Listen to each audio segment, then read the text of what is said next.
My middle school bully humiliated me at my company gala, bragging about her Harvard-educated husband. She had no idea I was about to destroy her perfect life. Drop a comment with where you're watching from. This story happened in California, but karma is universal. The invitation arrived 6 weeks before everything changed. Torres Pharmaceuticals' 50th anniversary gala. Black tie. I held it that morning, feeling that familiar surge of pride. 50 years. My company. And I was only 42. You're smiling at paper, Claire said, emerging from our bedroom. My wife, my partner, the woman who'd believed in me when I was just a researcher with a crazy idea. 50 years, Claire. Your grandfather started this in a garage. And you turned it into an empire. She kissed my cheek. Don't downplay what you've done. I loved her for that. Claire dealt in facts, had no patience for false modesty. She'd fallen for me 15 years ago when I was promising but poor. Now I was CEO of a pharmaceutical company with 1,200 employees. But I'd started in the factory. Worn Goodwill clothes. Eaten lunch alone because nobody wanted to sit with the poor kid. I thought I'd buried that version of myself. I was wrong. The gala was scheduled for late October. Claire spent the afternoon at the salon while I reviewed the guest list. 500 people. The Grandview Pavilion downtown. Everything had to be perfect. I was tying my bow tie when Claire emerged, devastating in a midnight blue gown. How do I look? Like I'm the luckiest man alive, I said. The drive took 20 minutes through streets I'd once walked because I couldn't afford bus fare. Past the library where I'd studied for my GED. Past the check-cashing place where a $50 paycheck once felt like wealth. I didn't mention this to Claire. She knew my history, but she didn't need the tour through my ghosts. The Grandview Pavilion emerged from twilight like something from another era. Cars lined up for valet service. I'd been to 100 events like this. I'd never quite believed I belonged.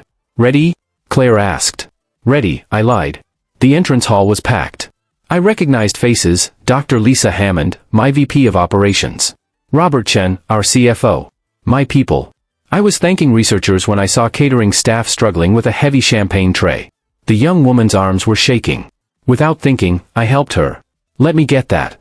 Sir, you don't have to. I remember doing this job. The trays get heavy. We set it down together. Thank you for being here tonight. I was turning back when I heard the voice that transported me 30 years into the past. Michael Torres? Oh my God, is that you? Jessica Chen. She'd been Jessica Hartley in middle school, before she married money. Beautiful at 13, beautiful now, but with something hard in her eyes. She assessed me like a gemologist examining a flawed stone. Jessica. It's been a long time. She laughed, the same laugh that preceded cruelty. You work here? What do you do? Were you just helping the catering staff? Claire materialized beside me. I said simply. Jessica's eyes swept over me, categorizing. Not important. Probably mid-level. That's so sweet. You always were helpful. Remember? Always volunteering to clean the classroom? I'd volunteered because I needed extra credit, because school was the only place I could control anything. Jessica had mocked me for it mercilessly. I remember. I'm here with my husband, Jessica brightened. Richard Chen. Head of Clinical Trials. Getting the Innovation Leadership Award tonight. Harvard educated. She paused. What department are you in? I'm associated with the company. Jessica waved dismissively. Never mind, it's not important. You didn't finish high school, so, probably manufacturing? She laughed. Some things never change. Claire's hand tightened on mine. I squeezed back gently. Not yet. I do spend time in the facilities, I said. That's nice. Manual labor is important. Somebody has to do it. She glanced past me. Anyway, if you see us tonight, maybe stay back? No offense, but Richard mingles with senior leadership. Easier that way. She walked away. I stood there, 13 again, hearing Jessica tell everyone not to sit near me because poverty was contagious. Claire turned to me, eyes blazing. Michael, I know. That woman is about to learn a very hard lesson. But I didn't know how true that was yet.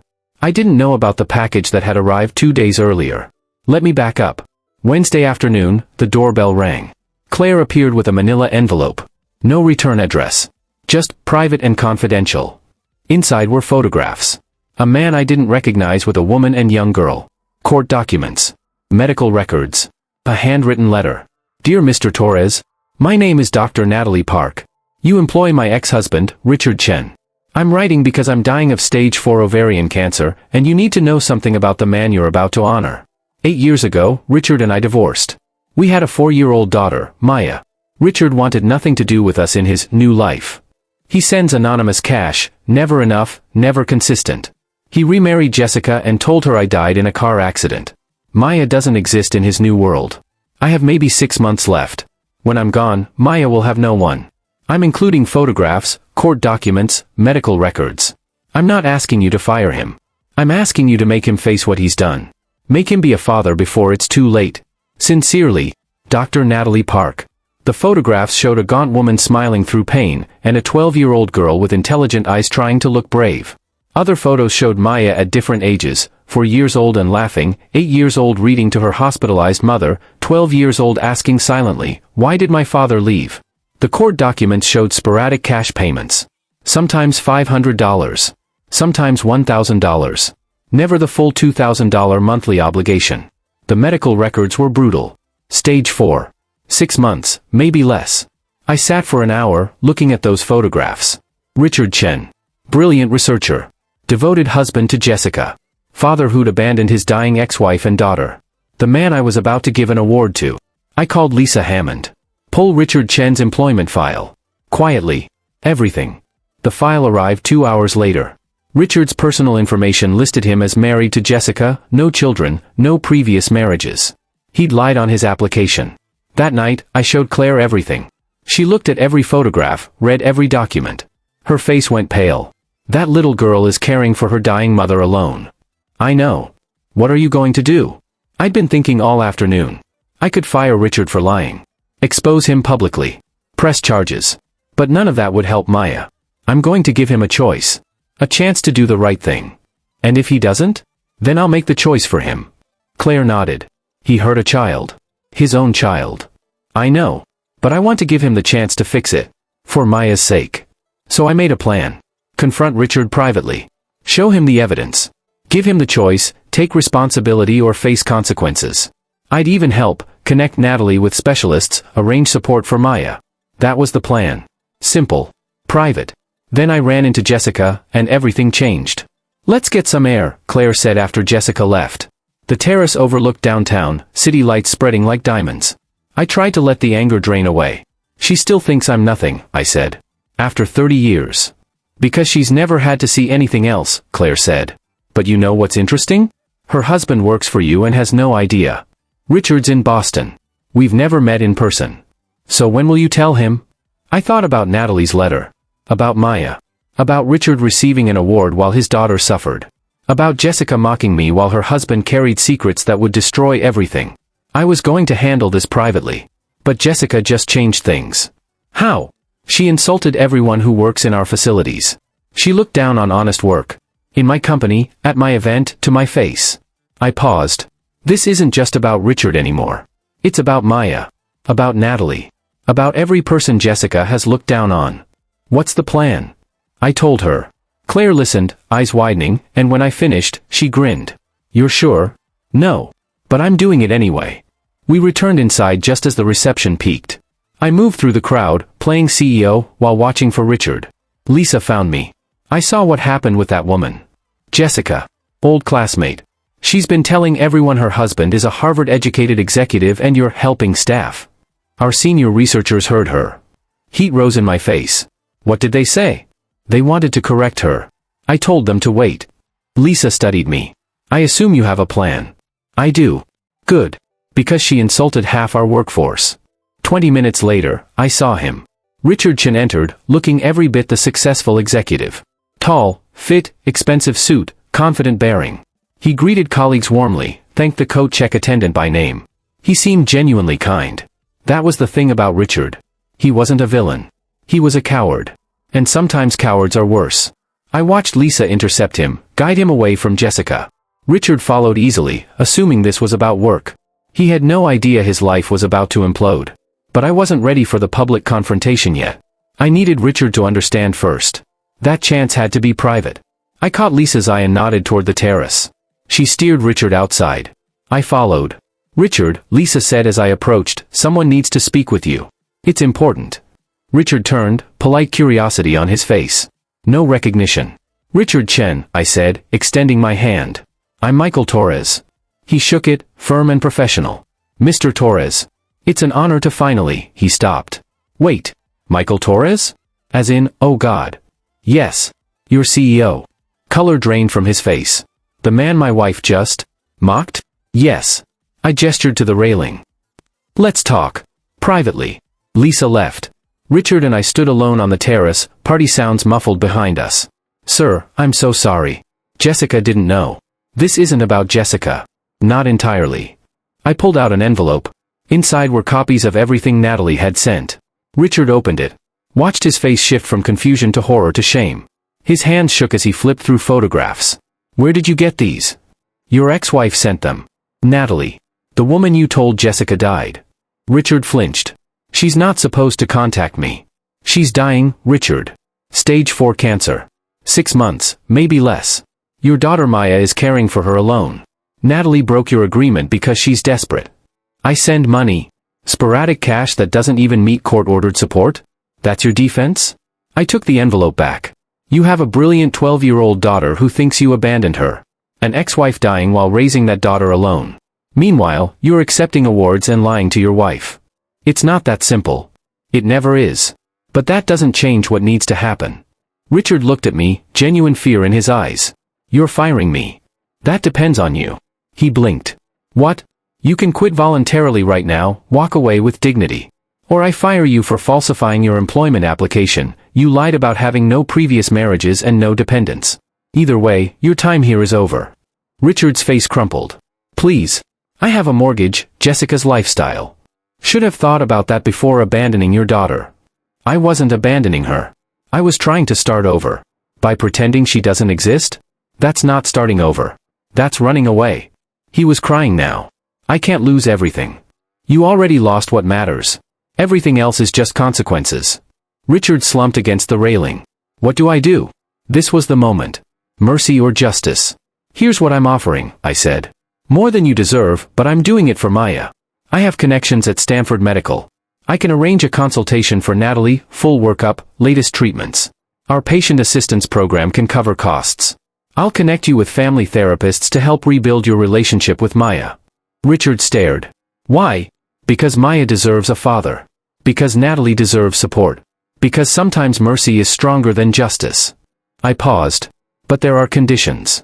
Anything. First, you resign tonight. No ceremony, no award. Second, you tell Jessica the truth. All of it.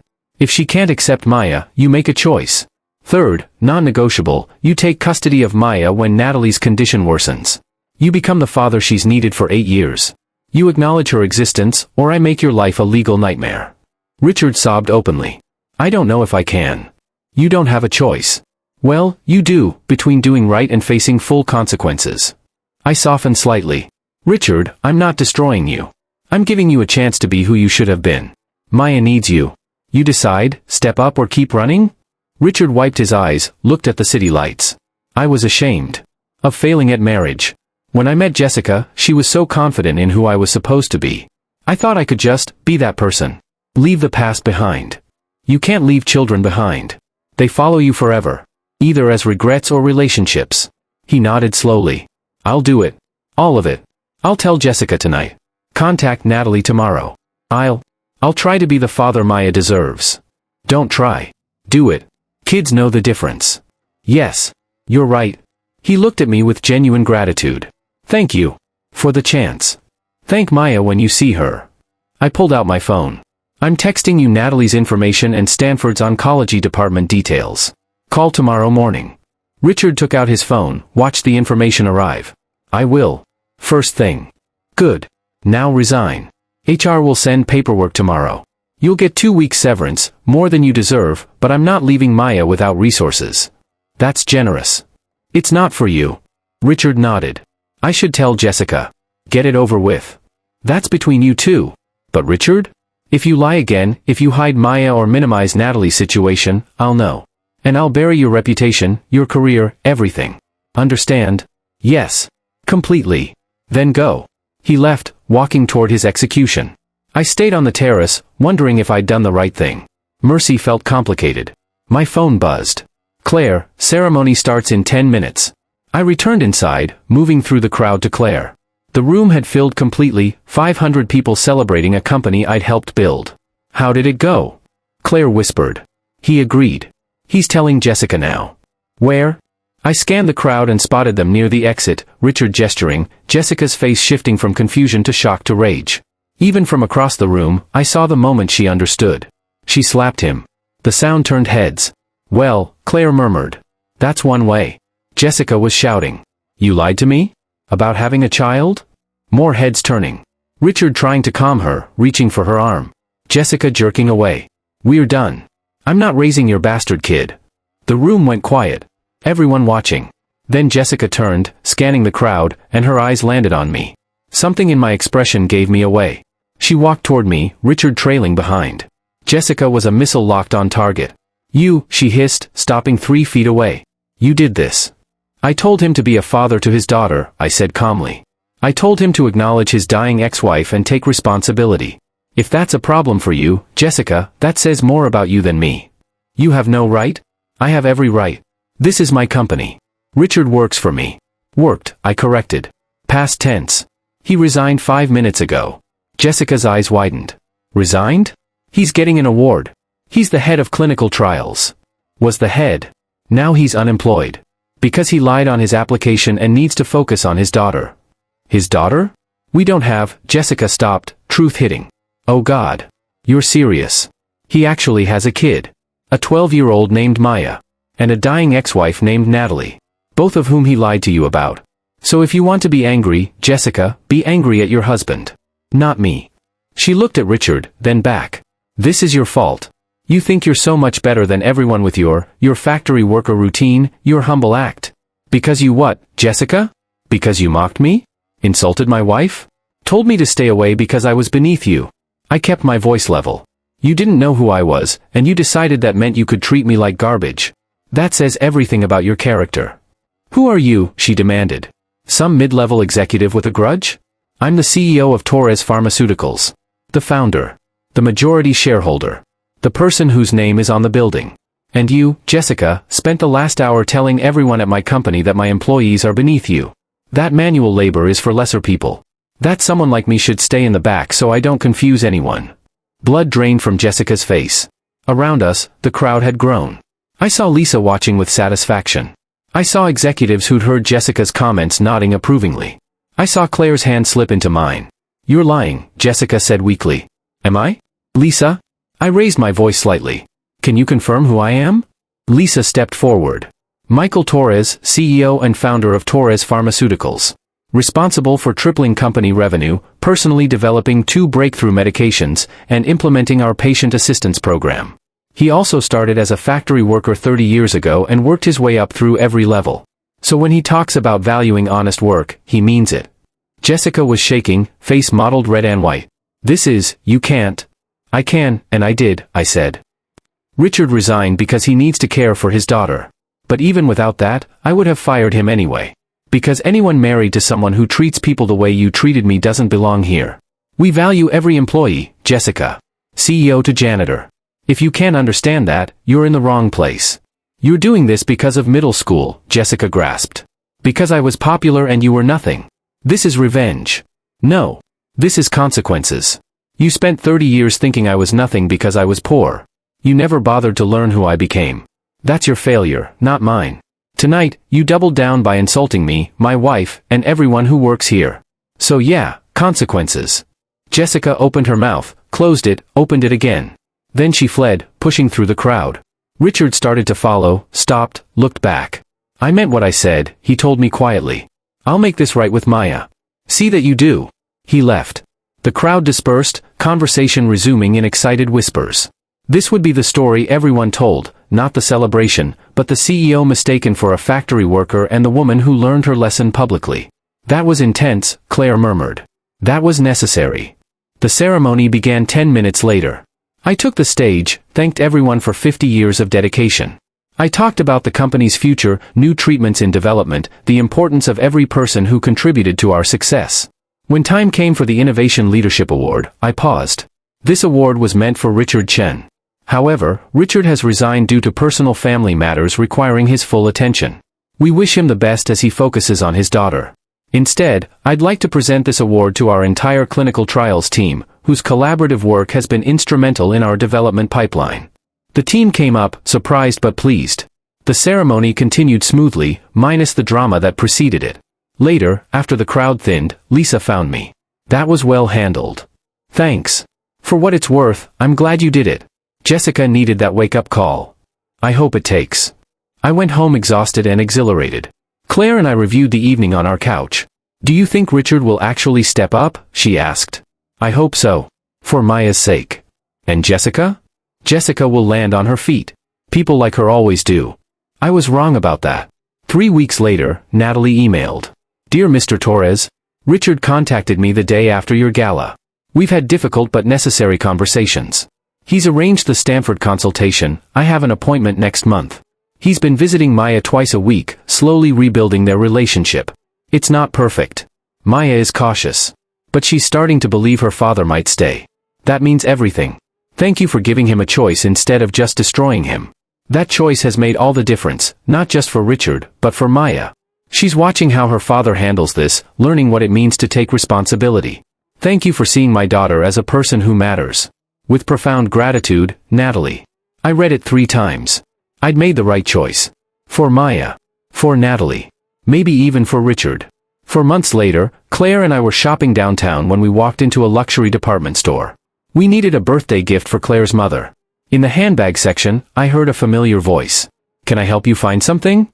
Jessica stood there in a store uniform, navy blazer, name tag, corporate smile. She looked different. Thinner. Tired. The diamonds were gone. She looked smaller somehow. Our eyes met. Recognition dawned. The smile froze, then cracked. She knew who I was. Michael, she said. Not quite a greeting. An acknowledgement of something inevitable. Jessica. How are you? I'm fine. Automatic, meaningless.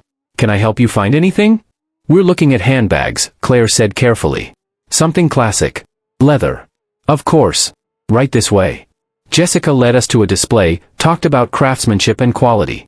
She was good at her job. Claire selected a navy bag. Jessica rang it up, wrapped it carefully, the whole transaction taking 5 minutes. Thank you for shopping with us, Jessica said, handing Claire the bag. As Claire stepped away, Jessica looked at me. Really looked. The facade cracked. I wanted to apologize, she said quietly. For what I said at your gala. It was wrong. I studied her face. She meant it. Thank you. I lost everything. Not an excuse. A statement.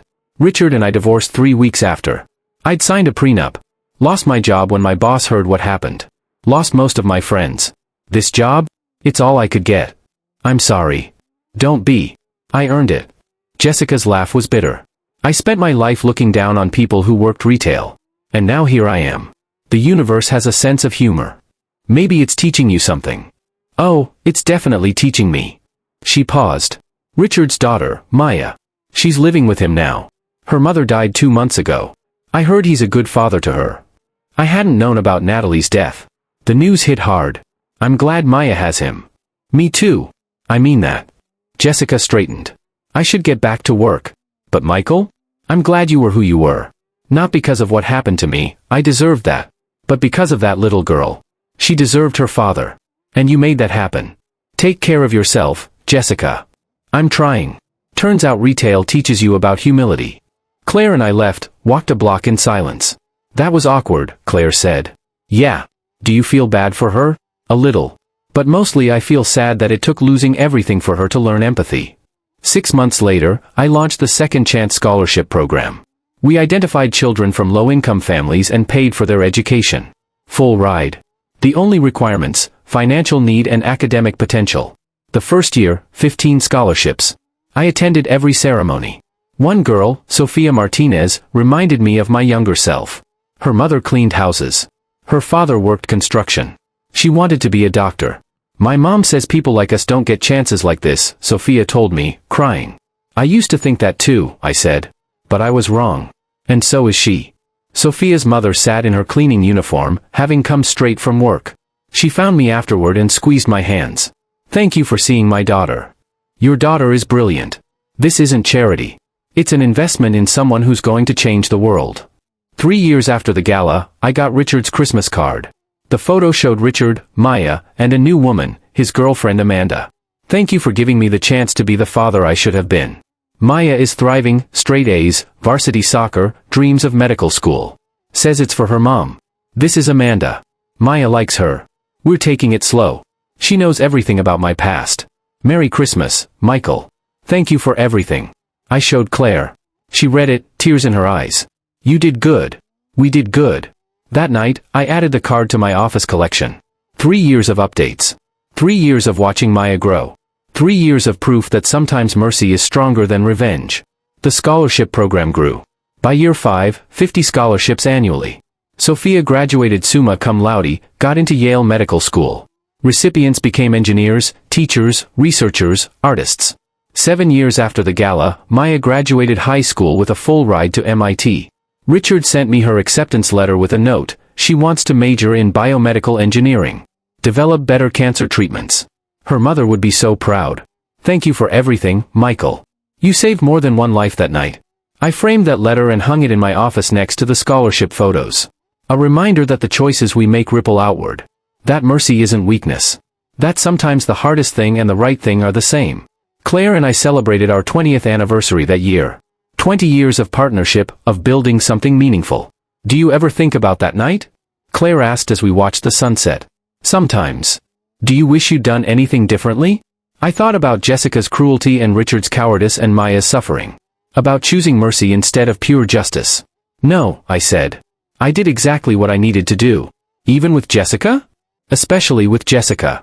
She needed to face consequences, but she also needed the chance to learn from them. Public humiliation feels good in the moment, but it doesn't teach people. Pain does. Loss does. Having to rebuild does. You sound very zen about the woman who insulted you for an hour. I'm not zen. I'm just older. And I've learned that holding on to anger hurts me more than anyone else. I pulled Claire close. Jessica got what she deserved. Richard got a second chance he had to earn. Maya got the father she needed. And I got the satisfaction of knowing I did something that mattered. As the sun disappeared, painting the sky orange and purple, I thought about the journey from that middle school cafeteria to this balcony. From poor kid to CEO who could have destroyed his tormentor but chose a different path. Jessica had been right about one thing: some things never change. I was still the person who helped catering staff, who remembered where I came from, who valued honest work. Those things were the foundation everything else was built on. But I'd learned that power isn't about dominance, it's about choice. The choice to destroy or build. To punish or educate. To feed anger or starve it. And the most satisfying revenge isn't making someone fall. It's rising so high you can pull others up with you. Jessica never understood that. Maybe she does now. I hope so. What are you thinking? Claire asked. That I'm lucky. Lucky to have you. Lucky to have built something meaningful. Lucky that when I had the chance to be cruel, I chose to be kind instead. That wasn't luck. That was character. Maybe. Or maybe it was just remembering what it felt like to be on the receiving end of cruelty. Claire kissed me. You know what I love most about you? You never forgot who you were. I had help. You kept me grounded. We kept each other grounded. Somewhere out there, Jessica was closing a retail store.